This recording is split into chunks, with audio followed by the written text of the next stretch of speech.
Por que tanta gente odeia o Paulo Freire? O que ele fez de tão ruim? Vem que eu vou te explicar.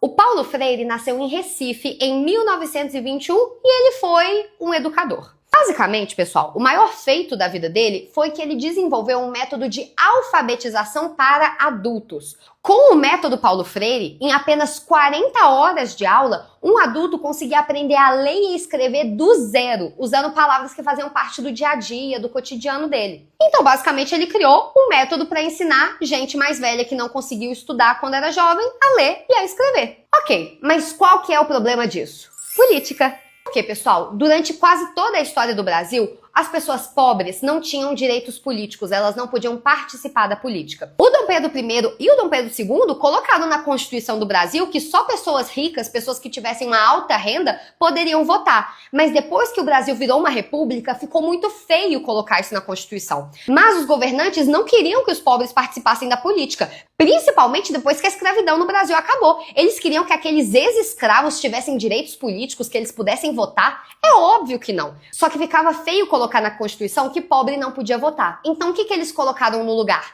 Que analfabeto não podia votar. Porque, gente, não existia educação pública no Brasil. Então as únicas pessoas que aprendiam a ler e a escrever eram as pessoas ricas que podiam contratar tutores e professores e ter acesso à educação. Então colocar na lei que só as pessoas alfabetizadas poderiam votar era colocar que apenas as pessoas ricas pudessem votar. E isso durou até literalmente 1988. Em menos de 40 anos que pobre pode votar no Brasil, gente. Literalmente. Então, quando o Paulo Freire criou um método de alfabetização que em apenas 40 horas uma pessoa adulta poderia aprender a ler e a escrever, isso significava que agora essa pessoa ela estava apta a fazer um título de eleitor e a participar das eleições. E o Paulo Freire, quando ele desenvolveu o seu método de alfabetização, ele foi justamente para o sertão nordestino, ele foi para o interior do Rio Grande do Norte e ele testou o seu método numa turma de pessoas que eram cortadores de cana, homens e mulheres que nunca tinham tido acesso à educação. E o método, gente, funcionava. Em 40 horas de aula, aquelas pessoas que nunca tinham entrado numa escola estavam lendo, estavam escrevendo, interpretando o texto. Só que isso assustou as autoridades, porque agora essas pessoas pobres e simples, elas podem votar. E em quem que vocês acham que essa galera ia votar, pessoal?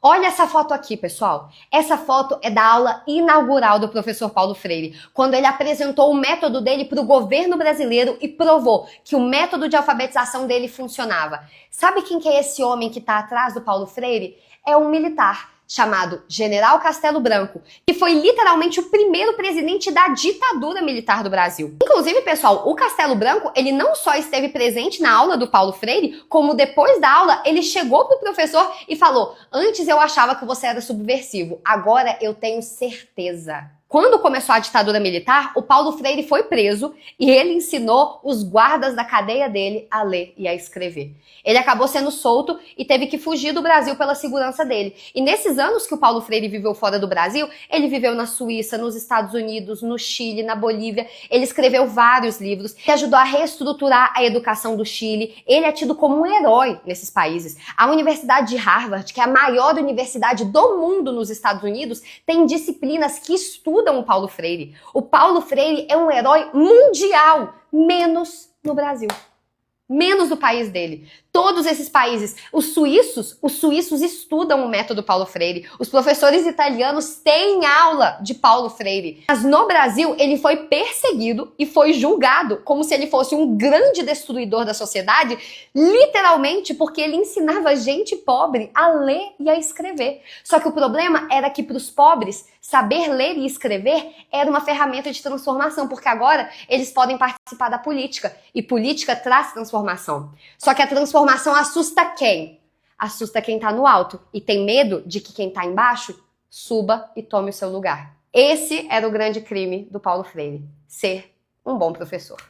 Tem menos de 30 anos que o Paulo Freire morreu e muitas histórias já foram inventadas para manchar a imagem dele. Muita gente fala que tem vários motivos para odiar o Paulo Freire, mas o único motivo que existe para odiar o Paulo Freire é esse. Ele era um homem que dedicou a sua vida inteira aos pobres e que ele queria que os pobres usassem a educação como uma ferramenta de mudança para sair do ciclo da miséria. Quem odiava o Paulo Freire eram os governantes que tiveram acesso à educação, mas não queria que a população geral do Brasil tivesse. Gente, na época, mais de 80% do Brasil era analfabeto. E aí, hoje em dia, essas pessoas que falam esse discurso de que o Paulo Freire era ruim, que ele queria destruir a sociedade, que ele era um comunista louco, você acha que você está mais perto de quem? Do Castelo Branco ou da população que precisava de aula do Paulo Freire? Na verdade, pessoal, nós estamos muito mais perto de ser alunos do professor Paulo Freire do que de estar junto com essas pessoas que perseguiram ele. Nós não somos os opressores, galera, nós somos os oprimidos. Mas ele mesmo já dizia, né? Quando a educação não é libertadora, o sonho do oprimido é se tornar o opressor. E eu vou te trazer fatos. O método Paulo Freire de fato funciona. O método Paulo Freire é respeitado em vários países pelo mundo. O Paulo Freire é um dos maiores autores de pedagogia do mundo. Os livros dele foram traduzidos para dezenas de línguas e são estudados nas maiores universidades do mundo. Você acha mesmo que se o método dele não fosse bom, tantas instituições internacionais prestigiadas iam reconhecer? Você acha que se ele tivesse mentindo, Harvard ia colocar ele no currículo? Será que tá todo mundo errado, menos você? Compartilha esse vídeo e deixa sua opinião nos comentários. E agora você sabe...